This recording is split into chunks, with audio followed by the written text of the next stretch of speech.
arms. I guarantee you they wouldn't bring them. Si quieren ayudar a nuestra ciudad de Eagle Pass, claro que sí, todos son bienvenidos, pero la ayuda que necesitamos es otra clase de ayuda. If you want to help Eagle Pass, and yes, we need all the help we can get, we ask you to do it in a different way.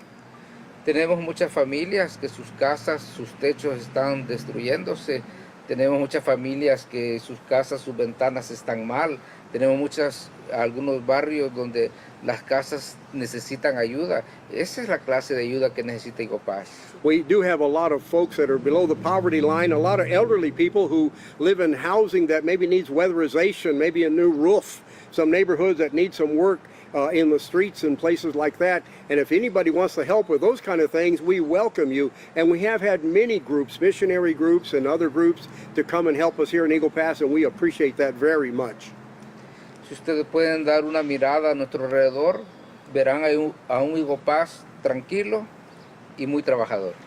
If you look around, you'll see that Eagle Pass is a very peaceful place. Like a lot of small towns, business is going on as usual. It's very tranquil, and there's a lot of happy people that are here, except for the situation we're enduring right now. Pero si seguimos con leyes injustas sobre migración, si seguimos con leyes que invaden realmente nuestro pueblo, tendremos puentes cerrados, tendremos negocios cerrados por la falta de flujo de gente entre una comunidad y otra, como es México y Estados Unidos. He said a lot there. We don't need a lot of the drama that we're having right now. We don't need bridges closed because there's a lack of resources to hold the bridges open. And because of the bridges being closed, our local downtown businesses and in town lost a whole lot of money before Christmas, the time it's usually their peak season. And since then, people from Mexico didn't come, didn't spend, didn't get their kids their Christmas gifts they had at Walmart and other places. I added that. And we need things to change, to make things better for the economy, for the people here, for everybody's best interest. Termino diciendo, hermanos y hermanas, que si Estados Unidos es una gran nación, es porque es Naciones Unidas. If we're going to say that the United States is a great nation, we want to say it because it is a united nation, which seems like now it's not so united. En el nombre del Padre, del Hijo y del Espíritu Santo. Amén. Padre Santo, te damos gracias porque tú nos das la fuerza del Espíritu para poder defender, Señor, nuestra tierra, nuestros parques, nuestros puentes y defender la vida humana, la dignidad, para defender a todos aquellos que vienen pidiendo una ayuda. Desde hace muchos años esta nación ha apoyado a todas las naciones que tocan su puerta. Te pedimos, Padre, que eso no cambie, que Estados Unidos siga siendo grande, pero con un corazón abierto a todos aquellos que necesitan de Él. Bendícenos a nosotros que estamos aquí, Señor, y te pedimos que nos des la fuerza para mantener la sabiduría, la inteligencia, Señor, para poder seguir tus leyes. Todo te lo pedimos a ti que vive y reina por los siglos de los siglos. Amén. Amen. Amen. El Padre, el Hijo y el Espíritu Santo. Pastor Julio, thank you for that, and be aware that you've been prayed over and you've been blessed, and I hope you feel that way about things. At this time, we're going to open this up for some questions, and you've been raising your hand since earlier. John? David. Go ahead, David.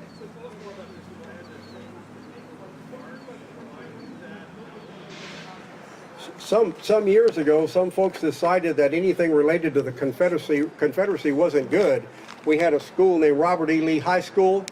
That's now named after Juan Seguin, a hero of the Alamo, which I didn't mind that he changed it to his name, but they want to change things that were involved with the Confederacy. And America's idea was her and some others in her class that did that. You want to tell them? Yes. So, many items, many monuments and places that were named in modern times. They were not named at the time of the Confederacy. And so We used to call that the Vega. It was not until the 1980s that it had the name of Shelby Park, and it doesn't have resonance for today's times, and it is a symbol of hate. Confederacy was about slavery, make no mistake, and so we are in different times, more enlightened times, and we want to have a name that more reflects the city of Eagle Pass and our abrazo ceremony and the amistad that we have for ourselves and our sister city and for our largest trading partner and friends, Mexico. Another question, somebody? Hey, who would you direct your question to? ¿A quién va a dirigir su pregunta, señor? Jesse. Pastor Julio. Eh,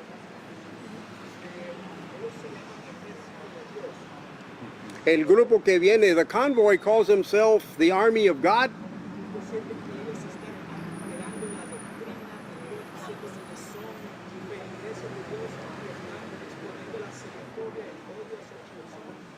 His question is, do you think that they're twisting the words Army of God and making people perhaps be xenophobic and maybe they're misleading people a little? ¿Cómo va a contestar eso, hermano? Correcto, si nosotros vamos a la palabra de Dios, a la Biblia, nos damos cuenta que el odio no cabe en el pueblo de Dios. El racismo no cabe en el pueblo de Dios, ¿verdad? Entonces todo aquello que va en contra de la palabra no podemos decirle que es cristiano, o sea, podemos disfrazar las cosas de Dios de otra manera. Por eso siempre dice que a veces el lobo se viste de oveja para engañar al rebaño.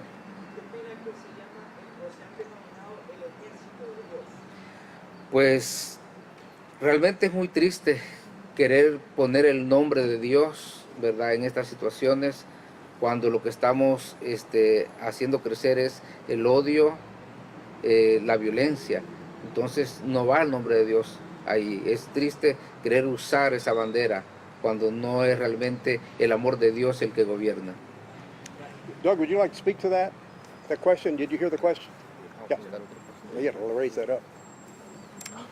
As I understood the question, it was, are the people who are being the self-proclaimed army of God, are they twisting the understanding of God and the understanding of the Christian tradition? I would agree with that sentiment. I do believe that they are twisting it, and I believe they're doing it intentionally. Now, that has been a long-held practice inside of Christianity, frankly. There have been many movements that have tried to turn the Bible and to use it in ways that are going to be harmful for people. Fortunately, the Christian tradition knows how to respond to that. And the way you respond to it is in faith, hope, and love, with proper teaching, and with engagement. The United States of America also knows how we have a history of twisting the documents and the teachings of this country. And the same way forward is the same way for the United States of America. So that's what we must do. And those of us who are comfortable in that engagement, we invite you to engage. We know that some people don't feel comfortable. May not be their calling. They may not feel personally safe enough. It might not be something they even understand what kind of twisting is going on. But for those who do, we ask them to wake up and to speak up and to stand up. These are those times. If you've ever wondered in American history what you would do in moments of crisis, this is one of them. And these people that are organizing, not just a truck brigade, they're organizing online, they're organizing through people like Steve Bannon and Michael Flynn. They have whole organizations and training and pastor conferences. Our organization is going to go to Arizona, into Phoenix, because there's an entire group of pastors, thousands of them, getting together to be taught by these people these mistruths. So there is a lot of work to be done. We invite anyone to participate in that. And the thing you need to do anytime you're engaging in these crises is be sure that those who are the most vulnerable are the most protected and cared for. And that's why we're proud to be in this town. We're proud to do this work. Thank you. Dígame. Una pregunta. Pastor, ¿debería México detener el paso de migrantes como lo está haciendo ahorita? Por eso no vemos a tanto migrante pasando la frontera. The question was, is Mexico doing what they're doing in Mexico to prevent immigration from coming here? And should they be doing it? Pues pienso que cada país tiene sus leyes, ¿verdad? Y ellos al dejar pasar tienen que dar un documento para que sean legales al tramitar por su país, México, pero creo que no es legal querer detener y no darle paso a nadie. He said that every country has immigration laws, and if they're enforcing the immigration laws, they are certainly helping us, that's for sure. And for some of you who may not know, President Biden sent a group of Blinken and Mayorkas and a lady, I don't remember her name, several other people down into Mexico. I want to say it was approximately December 27th or 28th. They had a meeting over there. Pastor Julio has been involved in taking aid over to places in Mexico. I was accompanying him one day, just a day or two before that meeting. And there was a normal business here. There were migrants on the streets. There were several hundred people at the place we delivered some food. And we went back 2 days later after the meeting had been held, and there were police everywhere. There were SWAT teams, there were state police, there were National Guard, and there was not a migrant to be seen except in the shelters. Do I think it's working? Yes. Do I think that the I'm trying to talk in Spanish, and the razor wire and concertina wire all along those containers is helping? No, that's not helping at all. It's like having a bear coming at a little kid, and the kid raises his arms at the bear, and the bear runs, and not knowing that his daddy is much bigger and is right behind him. Who scared the migrants? Not the wire, not the National Guard, and not Governor Abbott, but the Mexican government's cooperation. That's what's done it all. Otra vez. Es que México ha cooperado tanto. Ellos son los que están haciendo la diferencia. Lo que están haciendo en cooperación con los Estados Unidos ha servido de detener la flujo de inmigrantes ilegales a Eagle Pass, a de Piedras Negras para acá. Ahorita ya no los ves, lo están deteniendo en la frontera con Guatemala, lo están deteniendo en cada pueblo en México, y ha servido para ayudarnos. No son las alambres de púas, ni de navajas, ni los militares. Eso no está haciendo nada. Todo está haciendo allá en México, y estamos agradecidos. Yo te lo juro. Gracias. Yes, ma'am.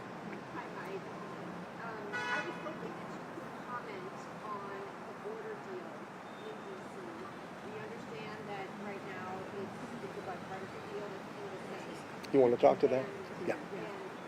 Former President Donald Trump has been lobbying against the border deal. As a border community, what are your thoughts? Do you think it's a good idea, the border deal? Let me give you the expert on that subject.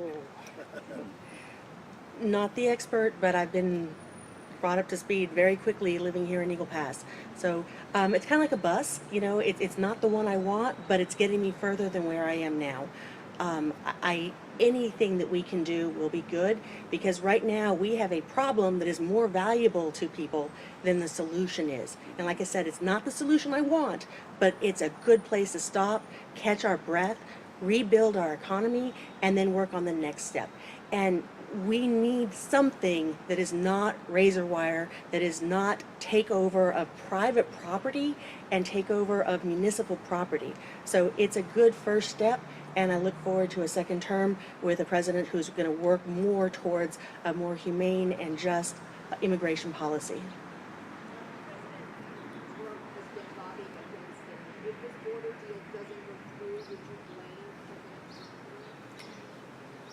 President Trump? You know, there are a lot of people to blame for a lot of things, and I think we need to take a look at ourselves and what we have within ourselves to do, and start with ourselves. Let he who is without sin throw the first stone. So I'm going to urge everybody to step up and speak up and to take action in their communities and organize and say, you know, this is what Jesus said. You know, what would Jesus do is back what we come back to. So I'm not going to throw blame on him here in public, but in private, I have a lot of opinions on that. You have to come to our house and have dinner, and we'll talk over the table. Yeah, have a glass of wine, and you know, in vino veritas. Are there any other questions, pressing questions? We do have some more people that are here. Another comment? Oh, yes, ma'am. I'm sorry. No, I just wonder if any of y'all support calls to federalize the Texas Guard. There have been calls on Biden to federalize the Texas Guard, which is something we can do. I just wonder if anybody here supports Que si alguien aquí sabe si alguien ha pedido al presidente hacer federal lo que es la Guardia Nacional de Texas, que ahorita está bajo el gobernador Abbott. Any comments?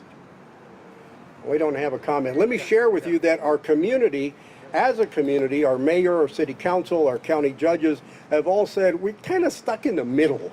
We don't want to take this side or that side. We just like the problem to go away. It doesn't go away by itself.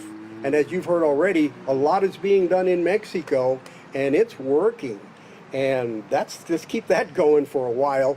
In terms of other comments, well, if there's any other questions, we'll take them now. If not, we're going to close in just a minute. ¿Alguna pregunta más? Ya vamos a terminar esta conferencia de prensa. We want to thank all of you for being here. God bless all of you. Go back to your communities, share your messages, and hopefully between us and you and everybody else, he asked for wisdom from above. He asked for intelligence. All of you got intelligence. I think our leaders have intelligence, and we're praying for them to have wisdom. Jesus was an immigrant. He went from where he was born and had to escape into Egypt. He was gone for 2 years. They came back. The rest is history. So what's the difference? Thank you very much for being with us. God bless you all. Bye-bye. Thank you. Thank you.